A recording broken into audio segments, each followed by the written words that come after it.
Iran ಮೇಲೆ America bomb ದಾಳಿ ಮಾಡಿದ್ದು ಹೇಗೆ? ಗುವಾಮ್ ವಾಯುಸೇನೆಯಿಂದ B-2 ಬಾಂಬರ್ ಹಾರಾಟ. ಗುವಾಮ್ನಿಂದ ಇರಾನ್ಗೆ ಇರುವಂತಹ ದೂರ 7500 ಕಿಲೋಮೀಟರ್.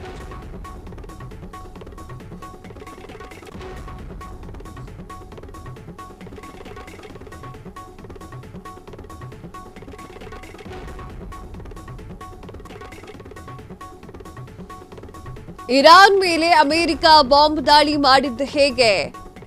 ಗುವಾಮ್ ವಾಯು ನೆಲೆಯಿಂದ B-2 ಬಾಂಬರ್ ಹಾರಾಟ. ಗುವಾಮ್ನಿಂದ ಇರಾನ್ಗೆ ಇರುವ ದೂರ 7500 ಕಿಲೋಮೀಟರ್. 37 ಗಂಟೆಗಳ ಸತತ ಹಾರಾಟ ನಡೆಸಿದ್ದಂತಹ B-2 ಬಾಂಬ್ ಈ ಸ್ಟಿಲ್ತ್ ಯುದ್ಧ ವಿಮಾನಕ್ಕೆ ಮಾರ್ಗ ಮಧ್ಯದಲ್ಲಿ ಮರು ಇಂಧನ.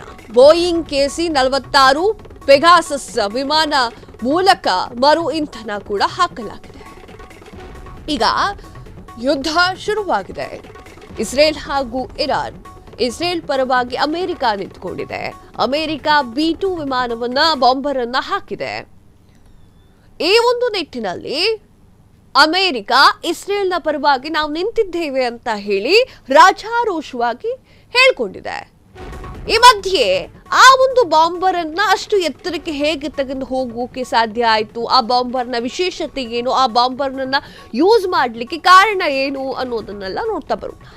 12 ಕಿಲೋಮೀಟರ್ ಎತ್ತರದಿಂದ ಭಾರೀ ಗಾತ್ರದ ಬಾಂಬ್ ಬೀಳಿಸಿರುವಂತಹ ಅಮೆರಿಕ 13,600 kg ತೂಕದ GBU-57 ಬಾಂಬರ್ ಅನ್ನ 7.5 ಮೈಲಿ ಎತ್ತರದಿಂದ ಬೀಳಿಸಿದಂತಹ B-2 ಬಾಂಬರ್.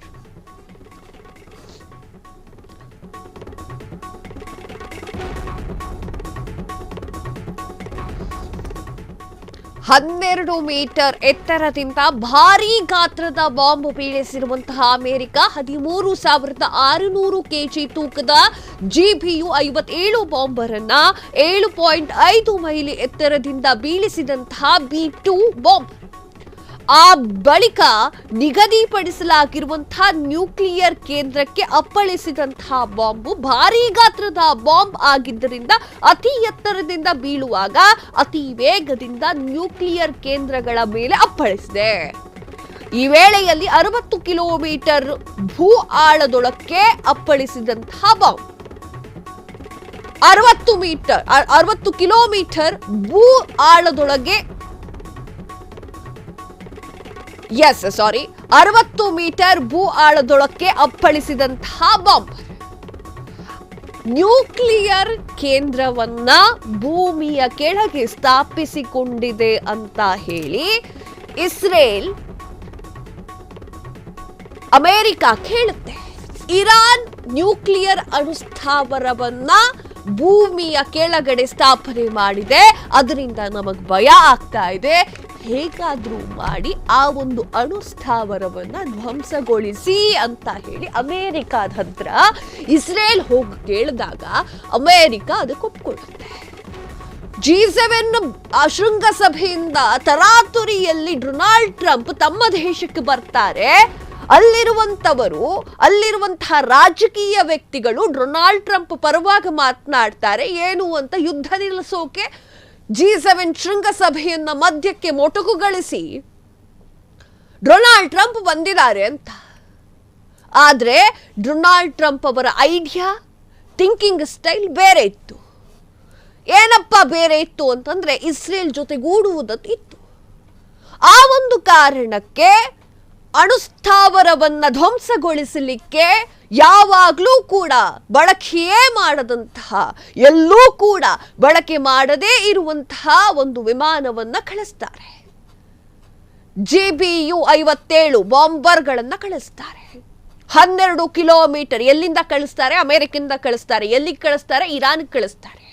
12 ಕಿಲೋಮೀಟರ್ ಎತ್ತರದಿಂದ ಭಾರೀ ಗಾತ್ರದ ಬಾಂಬ್ ಬೀಳಿಸಿರುತ್ತೆ ಅಮೆರಿಕ.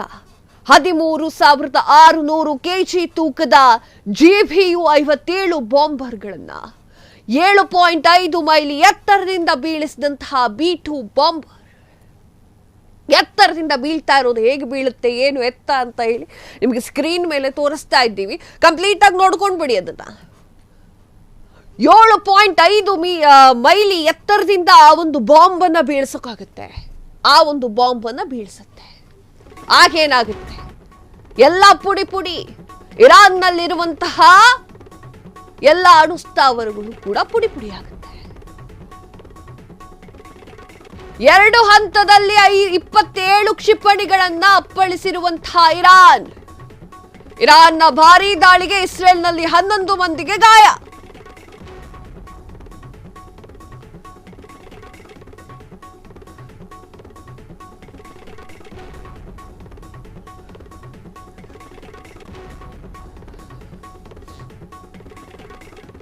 ಇಸ್ರೇಲ್ನ ದಾಳಿ ಮುನ್ನೆಚ್ಚರಿಕೆಯನ್ನ ಧಿಕ್ಕರಿಸಿದಂತಹ ಇರಾನ್ ಕ್ಷಿಪಣಿ ದಾಳಿ, ಡ್ರೋನ್ ಅತ್ಯಾಧುನಿಕ ಕ್ಷಿಪಣಿಗಳ ಮೂಲಕ ದಾಳಿ ತೀವ್ರಗೊಳಿಸಿರುವಂತಹ ಇರಾನ್.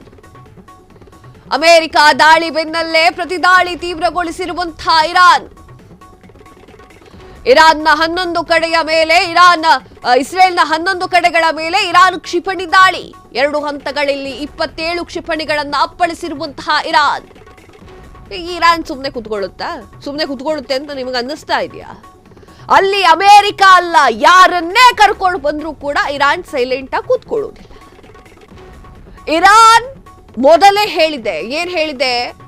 ನೀವು ನಮ್ಮ ಅಣುಸ್ಥಾವರ ಕಾರ್ಯಗಳನ್ನ ಸ್ಥಗಿತಗೊಳಿಸಲು ಸಾಧ್ಯವೇ ಇಲ್ಲ. ನಾವು ಅಣುಸ್ಥಾವರದಲ್ಲಿ ಕೆಲಸಗಳನ್ನ ಮುಂದುವರಿಸ್ತೀವಿ, ಅದೇನು ಮಾಡ್ಕೊಳ್ತೀರೋ ಮಾಡ್ಕೊಳ್ಳಿ ಅಂತ ಹೇಳಿ ಅಮೆರಿಕಕ್ಕೆ ಸೆಡ್ ಹೊಡೆದು ನಿಂತಿದ್ದಂತಹ ಇರಾನ್ ಈಗ ಪ್ರತಿದಾಳಿಯನ್ನ ತೀವ್ರಗೊಳಿಸಿದೆ. ಇಸ್ರೇಲ್ನ 11 ಕಡೆಯ ಮೇಲೆ ಇರಾನ್ ಕ್ಷಿಪಣಿ ದಾಳಿ ಮಾಡಿದೆ. 2 ಹಂತಗಳಲ್ಲಿ 27 ಕ್ಷಿಪಣಿಗಳನ್ನ ಅಪ್ಪಳಿಸಿರುವಂತಹ ಇರಾನ್ನ ಭಾರೀ ದಾಳಿಗೆ ಇಸ್ರೇಲ್ನಲ್ಲಿ 11 ಮಂದಿಗೆ ಗಾಯ. ಭಾರೀ ದಾಳಿಯನ್ನ ಮಾಡಲಿಕ್ಕೆ ಶುರು ಮಾಡಿದ್ದಾರೆ. ಹೇಳ್ತಾ ಇದ್ದೆ, ಏನು ಇರಾನ್ನ ಜೊತೆಗೆ ಚೀನಾ ಹಾಗೂ ರಷ್ಯಾ ನಿಂತ್ಕೊಂಡ್ರೆ 3ನೇ ಮಹಾಯುದ್ಧ ಆಗುತ್ತೆ. ಇಸ್ರೇಲ್ ಜೊತೆಗೆ ಈಗ ಆಲ್ರೆಡಿ ಅಮೆರಿಕ ನಿಂತ್ಕೊಂಡಿದೆ. ಇರಾನ್ ಈ ಹಿಂದೆ ಹೇಳಿತ್ತು, ಅಮೆರಿಕ ಅದೆಷ್ಟು ದೊಡ್ಡ ದಾಳಿಯನ್ನ ಬೇಕಾದ್ರೂ ಮಾಡಲಿ, ನಮ್ಮಲ್ಲಿರುವಂತಹ ಜನಸಾಮಾನ್ಯರನ್ನ ರಕ್ಷಿಸಿಕೊಳ್ಳಲಿಕ್ಕೆ ನಮಗೆ ಬರುತ್ತೆ ಅಂತ ಹೇಳಿ ಇರಾನ್ ಮೊದಲೇ ಹೇಳಿತ್ತು. 13,600 ಕೆಜಿ ತೂಕದ GBU 57 ಬಾಂಬರ್ ಅನ್ನ ಬಳಕೆ ಮಾಡಿತ್ತು ಅಮೆರಿಕ. ಯುದ್ಧವನ್ನ ನಿಲ್ಲಿಸ್ತೀನಿ ಅಂತ ಹೇಳಿದ್ದಂತಹ ಅಮೆರಿಕ ತನ್ನ ವರಸೆಯನ್ನ ಬದಲು ಮಾಡಿತ್ತು. 7.5 ಮೈಲಿ ಎತ್ತರದಿಂದ ಆ ಒಂದು ಬಾಂಬ್ ಅನ್ನ ಇರಾನ್ನತ್ತ ಬಿಡುತ್ತೆ. ಅಲ್ಲಿ ಒಂದೇ ಹೊತ್ತಿಗೆ ಎಲ್ಲವೂ ಕೂಡ ಸ್ಫೋಟವಾಗ್ಬಿಡುತ್ತೆ. ಕೇಳಿದ್ರೆ ಭೂಗರ್ಭದಲ್ಲಿರುವಂತಹ ನ್ಯೂಕ್ಲಿಯರ್ ಅಣು ಸ್ಥಾವರವನ್ನ ಧ್ವಂಸಗೊಳಿಸಲಿಕ್ಕೆ ಆ ಒಂದು ಬಾಂಬರ್ ಅನ್ನ ಬಳಕೆ ಮಾಡಿದ್ದೀವಿ ಅಂತ ಹೇಳುತ್ತೆ. ಆ ಬಳಿಕ ನಿಗದಿಪಡಿಸಲಾಗಿರುವಂತಹ ನ್ಯೂಕ್ಲಿಯರ್ ಕೇಂದ್ರಕ್ಕೆ ಅಪ್ಪಳಿಸುತ್ತೆ ಆ ಒಂದು ಬಾಂಬ್. ಭಾರೀ ಗಾತ್ರದ ಬಾಂಬ್ ಆಗಿರೋದ್ರಿಂದ ಅತಿ ವೇಗವಾಗಿ ಬರೋದ್ರಿಂದ ಅತಿ ಎತ್ತರದಿಂದ ಬೀಳುವಾಗ ಅತಿ ವೇಗವಾಗಿ ಬರುತ್ತೆ. ನ್ಯೂಕ್ಲಿಯರ್ ಕೇಂದ್ರಗಳನ್ನ ಆ ಒಂದು ಕೇಂದ್ರಗಳ ಮೇಲೆ ಅಪ್ಪಳಿಸಿ ಬಿಡುತ್ತೆ, ಧ್ವಂಸ ಮಾಡಿಬಿಡುತ್ತೆ. ಈಗ ಇರಾನ್ ಪ್ರತಿದಾಳಿಯನ್ನ ಮಾಡಬೇಕಲ್ವೇ? ಪ್ರತಿದಾಳಿಯನ್ನ ಮಾಡಿದೆ ಈಗ ಇರಾನ್. ಇಸ್ರೇಲ್ನಲ್ಲಿ 11 ಮಂದಿಗೆ ಗಾಯಗಳಾಗಿದೆ. ಇಸ್ರೇಲ್ನ ಹೈಫಾ ನಗರದ ಮೇಲೆ ಭಾರೀ ದಾಳಿಯನ್ನ ಮಾಡಿರುವಂತಹ ನಿಟ್ಟಿನಲ್ಲಿ 11 ಜನಕ್ಕೆ ಗಾಯಗಳಾಗಿದೆ. ಡ್ರೋನ್ ಮತ್ತೆ ಅತ್ಯಾಧುನಿಕ ಕ್ಷಿಪಣಿಗಳ ಮೂಲಕ ಇರಾನ್ ತನ್ನ ಪ್ರತಿದಾಳಿಯನ್ನ ಮಾಡುತ್ತೆ. ಅಲ್ಲಿ ಬಾಂಬರ್ ವಿಮಾನ, ಈ ಕಡೆ ಕ್ಷಿಪಣಿ. ಅಲ್ಲಿ ಬಾಂಬರ್ ವಿಮಾನ, ಈ ಕಡೆ ಡ್ರೋನ್ ಬಾಂಬರ್ಸ್. ಮುಂದೇನಾಗುತ್ತೆ ಕಾದ್ ನೋಡ್ಬೇಕಾಗಿದೆ. ಹಾಗೆ ಇರಾನ್ ಸೈಲೆಂಟ್ ಆಗಿ ಕೂತ್ಕೊಳ್ಳೋ ದೇಶ ಅಲ್ಲವೇ ಅಲ್ಲ. ಇವತ್ತು ನಾಳೆಯಲ್ಲಿ ಮತ್ತೊಂದು ದೊಡ್ಡ ದಾಳಿಯನ್ನು ಮಾಡೇ ಮಾಡುತ್ತೆ.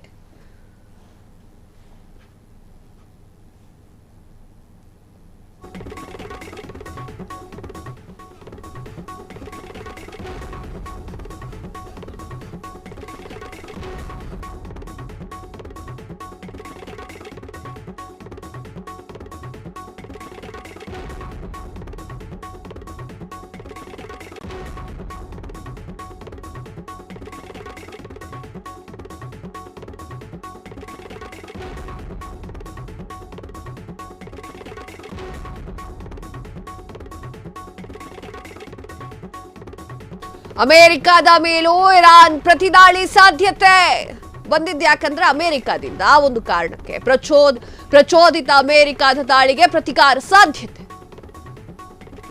ಮಧ್ಯಪ್ರಾಚ್ಯದಲ್ಲಿರುವಂತಹ ಅಮೆರಿಕ 20 ಮಿಲಿಟರಿ ನೆಲೆಗಳ ಮೇಲೆ ದಾಳಿ ಸಾಧ್ಯತೆ.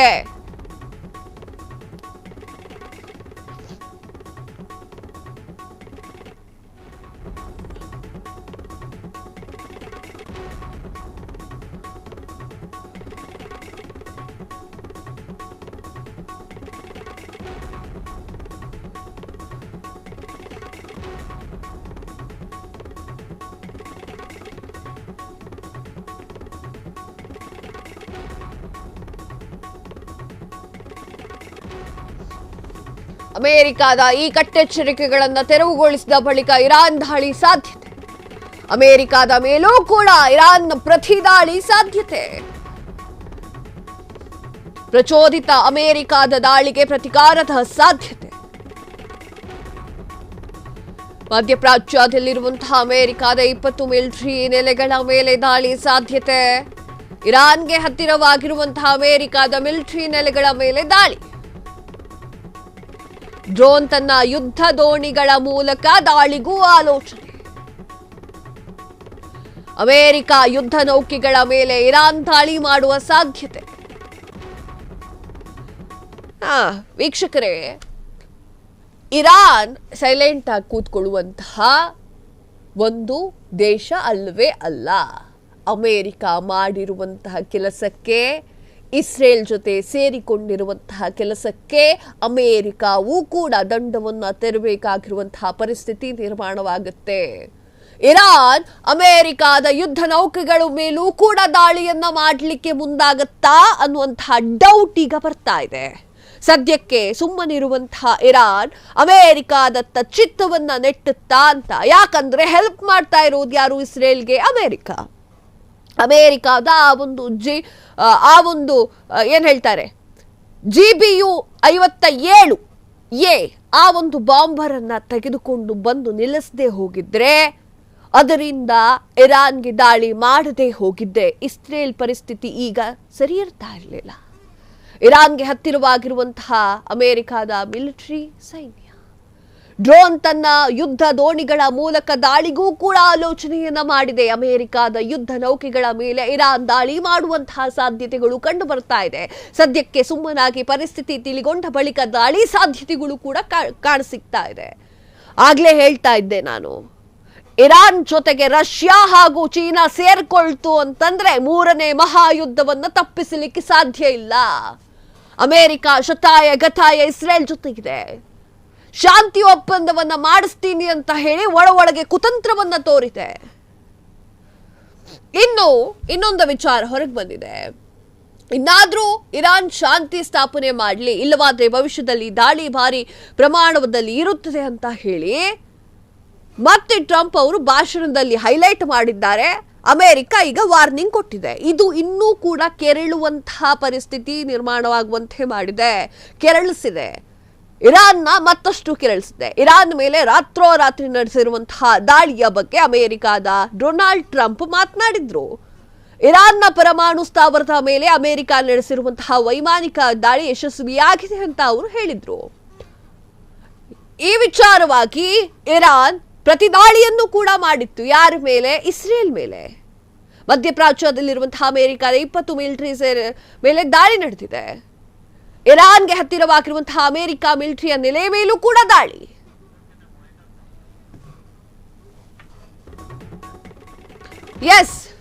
ಇದರ ಮಧ್ಯೆ ಡೊನಾಲ್ಡ್ ಟ್ರಂಪ್ ಎಂಟ್ರಿ ಕೊಡ್ತಾರೆ.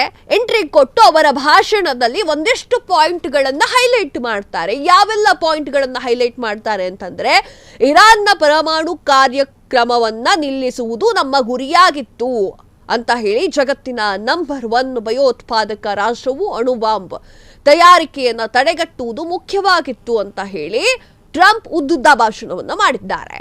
ಇರಾನ್ ಮೇಲಿನ ದಾಳಿ ಭರ್ಜರಿ ಯಶಸ್ಸನ್ನ ಕಂಡಿದೆ ಅಂತ ಹೇಳಿ ಜಗತ್ತಿಗೆ ಹೇಳಲು ಬಯಸುತ್ತೇನೆ ಅಂತ ಹೇಳಿದ್ದಾರೆ. ಇನ್ನಾದ್ರೂ ಕೂಡ ಶಾಂತಿಯ ಮಾತುಕತೆಗೆ ಇರಾನ್ ಬರಬೇಕು ಅಂತ ಹೇಳಿದ್ದಾರೆ. ಇದೇ ವೇಳೆಯಲ್ಲಿ ಡೊನಾಲ್ಡ್ ಟ್ರಂಪ್ ನೇತನ್ಯಾಹು ಅವರಿಗೆ ನಾನು ಅಭಿನಂದನೆಯನ್ನ ಹೇಳುತ್ತೇನೆ ಅಂತ ಹೇಳಿದ್ದಾರೆ. ನಾವು ಯಾವತ್ತೂ ಇದರ ರೀತಿ ಒಂದು ತಂಡವಾಗಿ ಕೆಲಸವನ್ನ ಮಾಡ್ತಾ ಇದ್ದೇವೆ ಅಂತ ಅವರಿಗೆ ಹೊಗಳ್ಕೊಂಡಿದ್ದಾರೆ. ಆದ್ರೆ ವೀಕ್ಷಕರೇ, ಇರಾನ್ ಸೈಲೆಂಟ್ ಆಗಿರುವಂತಹ ದೇಶ ಅಲ್ಲವೇ ಅಲ್ಲ. ಅವರಿಗೆ ಎಷ್ಟು ಆಸ್ತಿಪಾಸ್ತಿಗಳ ಹಾನಿಯಾಗಿದೆಯೋ, ಎಷ್ಟು ಅನುಸ್ಥಾವರಗಳು ಛಿದ್ದವಾಗಿದೆಯೋ ಅದೆಲ್ಲದಕ್ಕೂ ಬೆಲೆಯನ್ನ ತೆರೆಯುವಂತೆ ಮಾಡ್ತಾರೆ. ಅದಂತೂ ಸತ್ಯ. ಕ್ಷಣ ಕ್ಷಣದ ಸುದ್ದಿಗಳಿಗಾಗಿ ಫ್ರೀಡಂ ಟಿವಿ ಸಬ್ಸ್ಕ್ರೈಬ್ ಮಾಡಿ, ಲೈಕ್ ಮಾಡಿ ಹಾಗೂ ಫಾಲೋ ಮಾಡಿ. ಹೊಸ ಸುದ್ದಿಗಳ ನೋಟಿಫಿಕೇಶನ್ಗಾಗಿ ಬೆಲ್ ಐಕಾನ್ ಮೇಲೆ ಕ್ಲಿಕ್ ಮಾಡಿ.